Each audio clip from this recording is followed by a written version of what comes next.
The house was silent, save for the slow creaking of the wooden beams settling in the night. I had been in my room for hours, trying and failing to sleep. My mind was restless, trapped in a maze of half-formed thoughts and vague unease. Then, the message came. A faint knock. 3 soft raps against my bedroom door. I froze, my pulse quickening. It was past midnight. No one should be awake. I swallowed hard and turned toward the sound. "Come to my room," a voice whispered. My aunt's voice. My stomach twisted. The request was wrong, unnatural, even. My aunt, Eleanor, was a woman of quiet precision, strict in her habits. She retired at exactly 10 each night, never deviating from her routine. What could possibly warrant breaking it now? I hesitated, my fingers curled into the blanket, unwilling to move. Perhaps I had imagined it. The house played tricks, sometimes old wood groaning, wind threading through the cracks. But the knock came again, firmer this time. "Please," she murmured, barely audible. I sat up, my body tense, my mind racing. A dozen thoughts warred for dominance. Was she unwell? In danger? Or was this something else, something worse? The weight of the night pressed against me as I slid my feet to the cold floor. I moved slowly, my breath shallow. The hallway was cloaked in shadow, the dim glow of the moon barely illuminating the space. Eleanor's door stood ajar, a thin slice of darkness beckoning me forward. I hesitated before stepping inside. She was seated on the edge of her bed, her nightgown pooling around her ankles. Her hair, usually bound in a neat chignon, hung loose over her shoulders. Her face was unreadable, save for her eyes wide, haunted. "Close the door," she said softly. I obeyed, though every instinct screamed at me to run. She took a slow breath, pressing her hands together as if to steady them. "There's something you need to know," she whispered. I felt the air shift like I had crossed an unseen threshold, stepping into something I couldn't undo. My skin prickled as a cold dread settled deep in my bones. Eleanor lifted her gaze, her expression unreadable. "You were never supposed to be here," she said. The room seemed to shrink around me. My throat tightened. "What do you mean?" My own voice sounded foreign, distant. She only stared, and in that silence, I realized something terrible. This wasn't just a secret. It was a warning. And I had already gone too far to turn back. What had I stepped into? The house was old, sprawling, and eerily quiet. Nestled deep in the countryside, far from the noise of the city, it had a way of making its presence known in silence. It was not a place of warmth, though not exactly unwelcoming, either.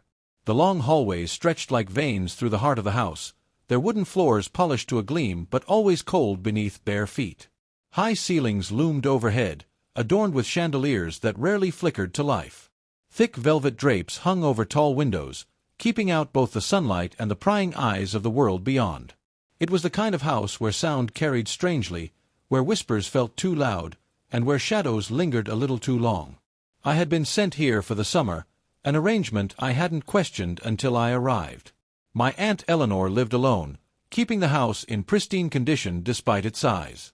She was elegant in a way that felt untouchable, poised, deliberate, moving with an effortless grace that made her seem like she belonged to another time. Everything about her was composed, from the way she held her tea-cup to the way she tilted her head when she listened.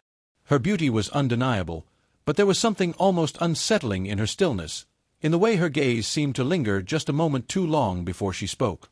Our days followed a quiet routine. Mornings were spent in the vast library, where she read by the window, her long fingers resting delicately on the open pages of old leather-bound books. I would sit across from her, pretending to read but mostly watching her. She rarely spoke unless spoken to, answering my questions in a tone that was soft yet firm, as if she had already measured each word before choosing to let it pass her lips. In the afternoons, we would take slow walks through the gardens. The estate was massive, filled with towering hedges and twisting stone paths that led to forgotten corners. She knew every inch of it, guiding me without hesitation, her footsteps soundless against the gravel. Sometimes she would stop abruptly, tilting her head as if listening to something I couldn't hear.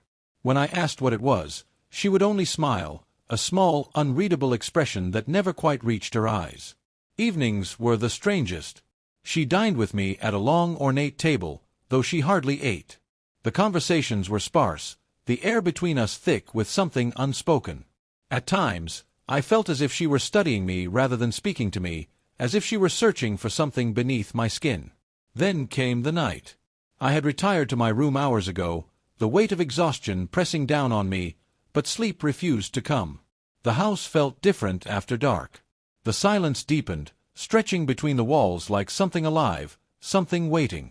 I lay in bed, staring at the ceiling, counting the slow ticks of the grandfather clock in the hall. Then the knock came. Soft at first. 3 delicate raps against my door. I sat up, my chest tightening. I wasn't expecting company. A pause. Then, her voice quiet, controlled. "Come to my room." My mouth went dry. She never came to my door. Never sought me out after nightfall.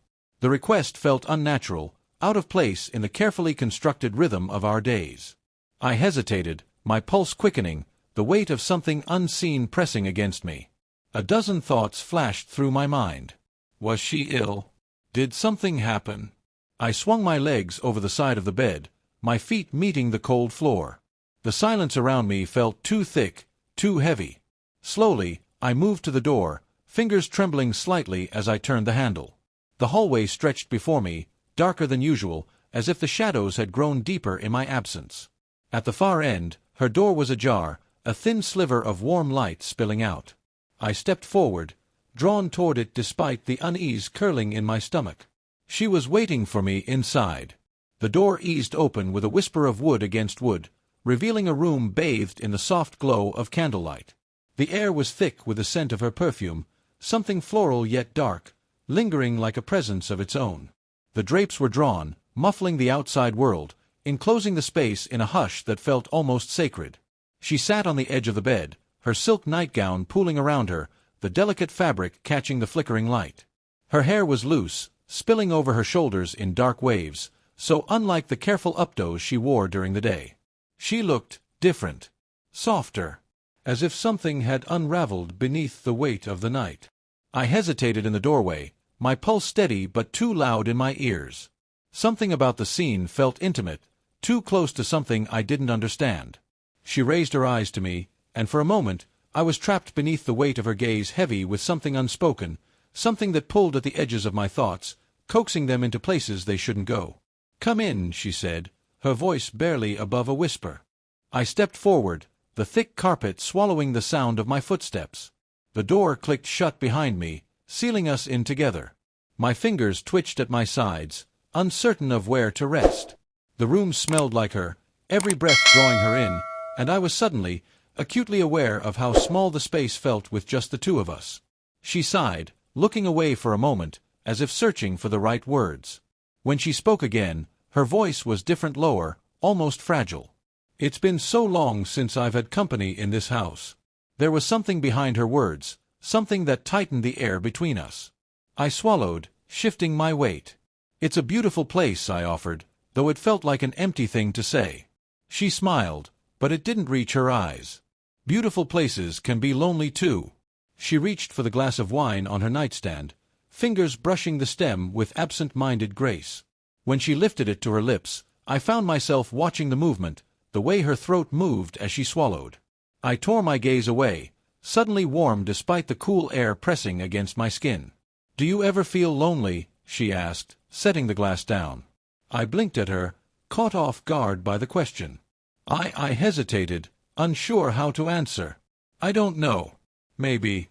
She tilted her head slightly, considering me. "Maybe," she repeated, almost to herself. Then, softer, "I do." She reached out then, the back of her fingers barely grazing my hand where it hung at my side.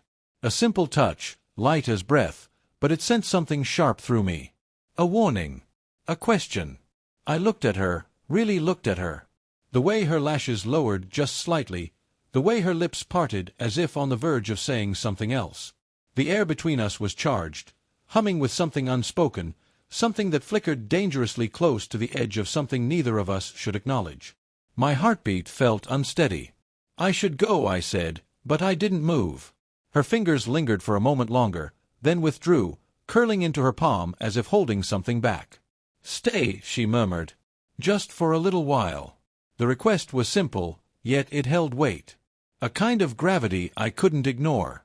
I nodded slowly, though every instinct told me I was stepping into something I wasn't meant to understand. Something neither of us were prepared to admit. The air between us felt too thick, too charged with something neither of us dared name. The candlelight flickered, casting restless shadows along the walls, tracing the sharp angles of her face, the delicate curve of her collarbone where the fabric of her nightgown dipped too low. I tried not to look. Tried not to notice the way her skin caught the light, the way her breath came just a little too slow, too measured, as if she were waiting for something. I should have left the moment she asked me to stay. Should have made some excuse, anything to put distance between us. But I didn't. Instead, I sat on the edge of her bed, close enough to feel the warmth radiating from her, close enough to catch the faintest trace of her perfume, something floral, but dark beneath it, something that lingered long after she had passed. She reached for her wine again, fingers slow against the glass, and I could feel her watching me as she sipped. When she set it down, she leaned in just slightly, her hand resting on the bedspread between us, fingers spread open, an invitation unspoken. "Why are you so tense?" she asked, her voice low, knowing. I exhaled, slow and careful. "I don't know what you mean." She tilted her head, considering me. "I think you do." Her fingers inched closer, just enough that I could feel the heat of them near my own. My pulse thundered in my ears, my entire body locked between fight and surrender. This was wrong. I should move. I should say something to shatter whatever this was before it became something neither of us could take back. But I didn't move. Her hand touched mine light at first, the barest brush of skin, but even that sent a sharp jolt through me, straight to my core. She didn't pull away, and neither did I. Her fingers traced the back of my hand, slow and deliberate, testing, waiting for me to react. I swallowed hard, forcing myself to breathe. "Eleanor." "Sure," she murmured, her voice soft, almost coaxing. "Just stay. Just for a moment." Her eyes held mine, deep and unreadable, filled with something I didn't understand, something dangerous. The way she looked at me, it made my stomach twist, made something tighten deep inside me in a way I didn't want to name. I should leave. Her fingers slid up my wrist, feather-light but electric, and my breath caught. Every nerve in my body screamed at me to move, to put space between us before this turned into something neither of us could undo. Then, a sound. A sharp, sudden knock at the door.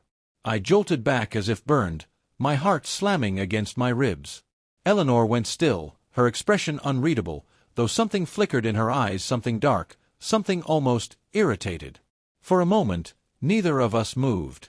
The knock came again, more insistent this time, shattering whatever spell had settled over us. She exhaled, slow and measured, her fingers retreating, her posture shifting back into something composed, controlled. "You should go," she murmured, her voice quieter now, as if nothing had happened. I didn't need to be told twice. I stood too quickly, pulse hammering as I turned for the door. My hand was unsteady on the knob, but I forced it open, stepping into the hallway as the cool air rushed over me. I didn't look back. Didn't dare. All I knew was that I needed to get out of that room, away from whatever had just happened, away from whatever almost had. My heart pounded as I moved down the dark corridor, my breath unsteady, my thoughts a tangled mess. This wasn't over. I knew that much. And that terrified me. Morning came too quickly. The house, usually silent in the early hours, felt different. As if it had absorbed the tension from the night before and now held it in its walls, in its very foundation. I dressed slowly, each movement deliberate, but no matter how much time I took, I couldn't shake the tightness in my chest. I didn't want to leave the room. I didn't want to face her. But I had to. The hallway stretched before me, long and empty, the polished wood floors reflecting the pale light filtering through the curtains. My footsteps felt too loud, each one a reminder that I was still here, that I hadn't left when I should have.